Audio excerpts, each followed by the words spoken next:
Hi everyone. आज हम देखेंगे इग्नू का जो रिज़ल्ट होता है और जो ग्रेड कार्ड होता है उसे किस तरीके से हम लोग समझ सकते हैं। रिज़ल्ट के अंदर या ग्रेड कार्ड के अंदर किस तरह से हम ये मालूम कर सकते हैं कि हम उस सब्जेक्ट में पास हैं या नहीं हैं।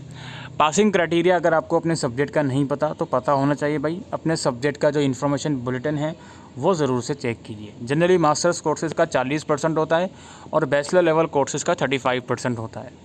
अब ये असाइनमेंट में अलग से और थ्योरी एग्ज़ाम में अलग से आपको पास होना पड़ता है। ऐसा नहीं कि कंबाइन आप पास हो जाओगे। तो ये आपके सामने एक रिज़ल्ट ओपन है। इग्नू की वेबसाइट है। जब आप रिज़ल्ट डाउनलोड करते हो, याद रखिए मैं यहाँ रिज़ल्ट की बात कर रहा हूँ, तो उसमें उस रिज़ल्ट में सिर्फ़ और सिर्फ टर्म एंड थ्योरी एग्ज़ाम के मार्क्स शो होते हैं। जैसे एक ही रिज़ल्ट एक स्टूडेंट का मेरे सामने ओपन है। ये मास्टर्स ऑफ आर्ट हिस्ट्री का रिज़ल्ट है। इसमें यहाँ पर दिखाएगा कि ये किस किस सब्जेक्ट का रिज़ल्ट है, कितने मार्क्स इस बच्चे के आए हैं और मैक्सिमम कितने मार्क्स थे। 100 नंबर का पेपर था तो इसके 60 नंबर आ गए, इस 100 नंबर के पेपर में 49 मार्क्स आ गए, इस 100 मार्क्स के पेपर में 65 मार्क्स आ गए। और आपका दिखाता है कि ये जो रिज़ल्ट है ये किस मंथ और ईयर में आपने इसका एग्ज़ाम दिया। जैसे 06/23 लिखा हुआ है, इसका मतलब जून 2023 में पेपर दिया है। और वेबसाइट पर ये रिज़ल्ट कब अपडेट हुआ है? 8 अगस्त और 8 अगस्त, तीनों रिज़ल्ट 8 अगस्त को अपडेट हुए हैं। आपके रिज़ल्ट में बिल्कुल ऐसा हायर पॉसिबिलिटी है कि रिज़ल्ट डेट अलग अलग हो, क्योंकि इग्नू का result most of the cases में हर एक सब्जेक्ट का एक साथ नहीं आता। अब ये रिज़ल्ट भी आप देख रहे हो 3 सब्जेक्ट का शो हो रहा है, अभी चौथे सब्जेक्ट का रिज़ल्ट इस स्टूडेंट का आया नहीं है।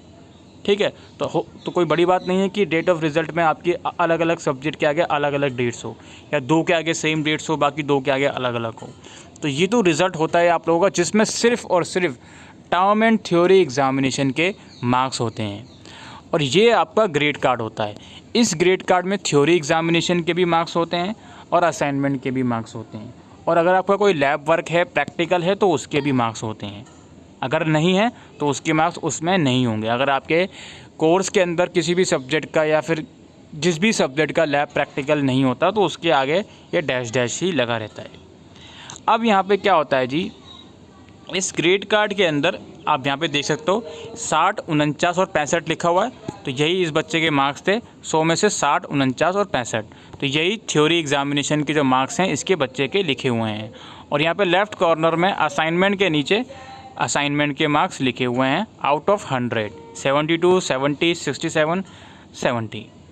अब आपको ये कैसे मालूम पड़ेगा कि आप अपने सब्जेक्ट में पास हो या नहीं?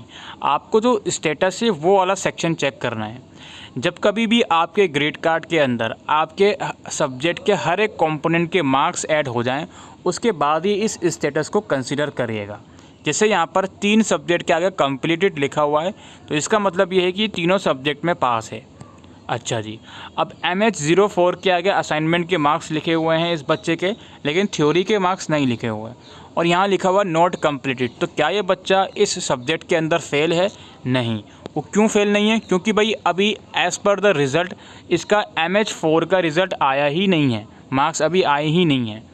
तो इसलिए ग्रेड कार्ड में भी इसके यहाँ पर मार्क्स शो नहीं हो रहे, इसलिए नॉट कंप्लीटेड यहाँ पर आया है। अगर इस बच्चे के यहाँ पर मार्क्स शो हो रहे होते, उसके बाद यहाँ लिखा रहता नॉट कंप्लीटेड, अभी मैं वो एग्जांपल भी आपको दिखाऊंगा, तो हम समझ सकते थे कि हाँ जी कुछ ना कुछ गड़बड़ है, ये बच्चा फेल है, या थ्योरी में फ़ेल है या असाइनमेंट में फ़ेल है। क्योंकि असाइनमेंट में इस बच्चे के सारे मार्क्स ठीक हैं, 40% से ऊपर ही हैं आउट ऑफ 100 में से, तो कोई सवाल पैदा नहीं होता कि असाइनमेंट में फ़ेल हो। और बाकी के 3 सब्जेक्ट की जो थ्योरी मार्क्स हैं उसमें ये पास है। अगर फेल होता तो यहाँ पर कंप्लीटेड की जगह नॉट कंप्लीटेड शो होता। ठीक है, तो ये रिज़ल्ट है। इसके अलावा एक और रिज़ल्ट मैं आपको दिखाता हूँ। ये किसी बच्चे का BA प्रोग्राम का रिज़ल्ट है। यहाँ पर मैं कुछ चीज़ें आपको समझाना चाहता हूँ। आपका जो ग्रेड कार्ड होता है उसमें जो मार्किंग होती है, अगर आपका जो पेपर है 50 नंबर का आया था, लेकिन जो ग्रेड कार्ड होता है उसमें आपके जो मार्क्स हैं 50 नंबर के अकॉर्डिंग शो नहीं होते। जैसे ये बच्चे का BA प्रोग्राम का मार्कशीट ओपन है। ठीक है, जस्ट एग्जांपल के लिए देखिए, आप सभी लोग देखिए, मास्टर्स में भी सेकेंड ईयर में 50 नंबर के पेपर होते हैं, तो आप लोग भी देखिए इस वीडियो को। तो यहाँ पर क्या है जी, ये कुछ कोड हैं 181 और 182, 50-50 मार्क्स थे इसके मैक्सिमम। अब जो अलग अलग डेट्स की मैंने बात कही थी शुरू में, वो यहाँ पर आप लोग देख सकते हो यार, और यहाँ पे मंथ और ईयर जिसमें इसने एग्ज़ाम दिए थे वो आप देख सकते हो।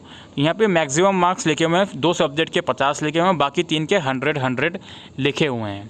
और इसके मार्क्स ऑब्टेन लिखे हुए हैं 15 और 19। 181 और 182 कोड याद रखिएगा। अब यहाँ पर आ जाइए, 181 और 182 में कितने कितने मार्क्स दिए हैं, 30 और 38। लेकिन इस बच्चे के कितने कितने मार्क्स थे, 15 और 19। 15 × 2 30, 19 × 2 38। तो मैंने कहा अभी थोड़ी देर पहले कि ग्रेड कार्ड में जो मार्क्स आ रहे हैं वो यहाँ पे आउट ऑफ 100 में से शो करेंगे। ठीक है, अब आउट ऑफ 100 में से बीए जनरल के अंदर 35% वाला स्टूडेंट पास होता है, तो 100 में से 30 नंबर है, इसका मतलब ये फेल है बच्चा। अब आप यहाँ पर देख लीजिए कि इसके असाइनमेंट के भी मार्क्स एडिड हैं, टर्म एंड थ्योरी के भी मार्क्स एडिड हैं। इस सब्जेक्ट में कोई भी प्रैक्टिकल नहीं होता। इसके आगे नॉट कंप्लीटेड लिखा हुआ है। क्यों लिखा हुआ है? क्योंकि ये बच्चा फेल है थ्योरी एग्ज़ाम में। अगर इसके 35 से ऊपर मार्क्स होते थ्योरी एग्ज़ाम में तो ये पास होता। 35 से ऊपर मार्क्स कैसे बनते भाई? मान लो 50 में से इसके 18 नंबर होते तो 36 हो जाते, और 36 वाला ये बच्चा पास हो जाता। 16 नंबर होते तो 32 होते तो भी पास नहीं होता। 17 नंबर होते 34 होते तो भी पास नहीं होता। 18 नंबर होते तो 36 हो जाते और ये बच्चा यहाँ पर पास हो जाता। दूसरा सब्जेक्ट 182 वाले कोड में थ्योरी एग्जाम में इसके 38 मार्क्स लिखे हुए हैं, क्योंकि 50 में से 19 आए थे, और ग्रेड कार्ड में 100 के अकॉर्डिंग 38 नंबर हैं।